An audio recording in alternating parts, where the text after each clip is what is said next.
Hai teman-teman antusias, kembali lagi bersama saya, Ana Agustin, dalam channel yang menghadirkan tips-tips yang menarik, kesaksian hidup, dan cerita-cerita yang pastinya akan memberkati dan menginspirasi teman-teman.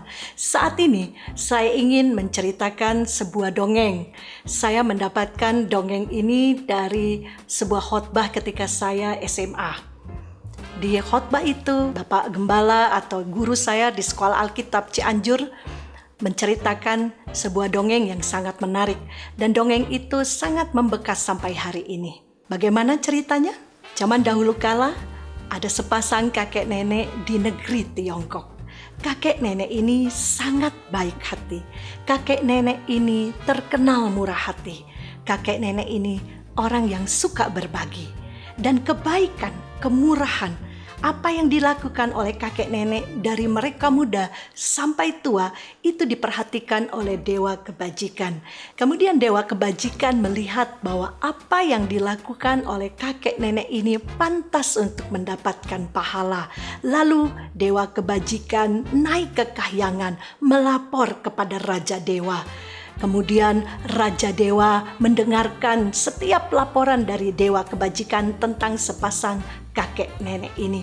Dan Raja Dewa memutuskan untuk melihat sendiri apakah benar bahwa kakek nenek ini adalah orang yang murah hati, baik hati. Lalu Raja Dewa memutuskan untuk turun dari kahyangan dan berubah wujud. Dia menyamar. Dia tidak datang sebagai Raja Dewa, tetapi dia datang sebagai pengemis yang miskin. Dengan baju yang compang-camping, dengan baju yang lusuh, Raja Dewa mengetuk pintu sepasang kakek nenek ini. Dan di dalam rumah kakek nenek ini, mereka ternyata sedang bersiap-siap untuk makan. Tiba-tiba pintu mereka diketuk oleh Raja Dewa. Kakek kemudian berkata kepada nenek, "Nek, kayaknya ada tamu. Coba dibuka pintunya." Kemudian nenek berkata, "Iya kakek, saya juga dengar kayaknya ada tamu ketok-ketok pintu." Lalu nenek berjalan membuka pintu. Dan benar, ketika dibuka, Raja Dewa yang sudah menyamar menjadi pengemis ada di depan pintu mereka. Lalu kakek berkata kepada nenek, "Nek, siapa?" "Ini kakek, ada tamu. Orangnya bilang belum makan."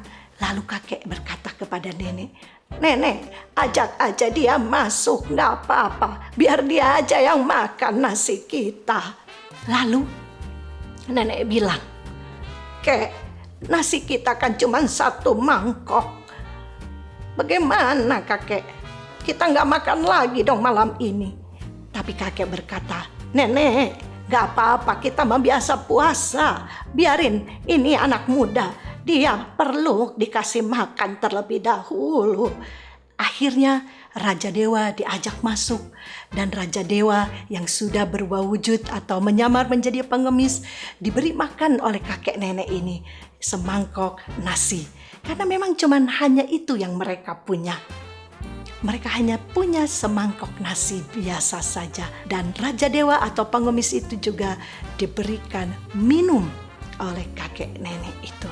Selesai Raja Dewa atau pengemis itu makan, kemudian Raja Dewa berkata, "Kakek, nenek, terima kasih untuk apa yang sudah kakek nenek berikan kepada saya.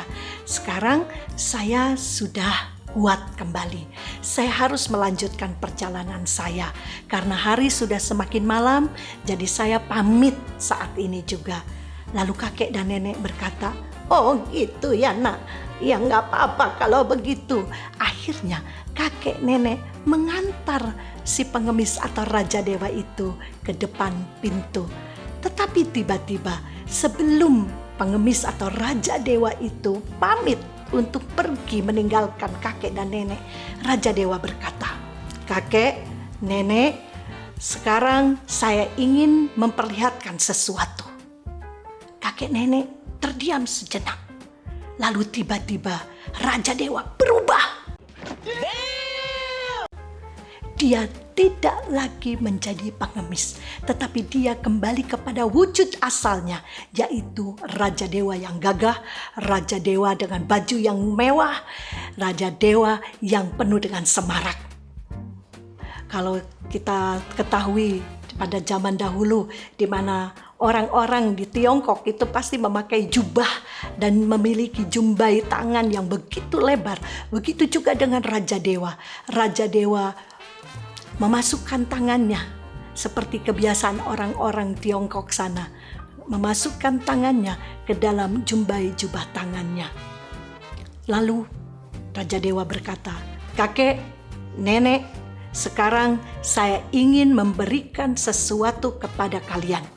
Karena ternyata benar yang dikatakan oleh Dewa Kebajikan.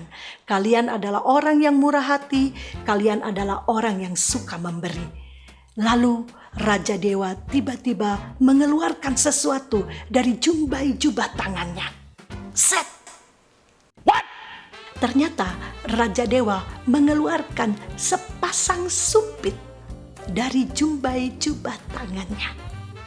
Kakek nenek masih bengong, kakek nenek masih kaget, mereka syok. Tetapi kemudian Raja Dewa berkata, "Kakek, nenek, mari kita masuk ke dalam lagi." Kakek nenek akhirnya diminta untuk duduk di meja makan itu. Lalu Raja Dewa berkata, "Sekarang saya ingin memberikan sesuatu. Mari lihat kakek nenek apa yang akan saya berikan." Kemudian dia mengangkat sumpit itu dan mengarahkan kepada mangkok yang tadi dia pakai untuk makan. Lalu Raja Dewa menyentuh mangkok itu dengan sumpit yang ada di tangannya. Ting!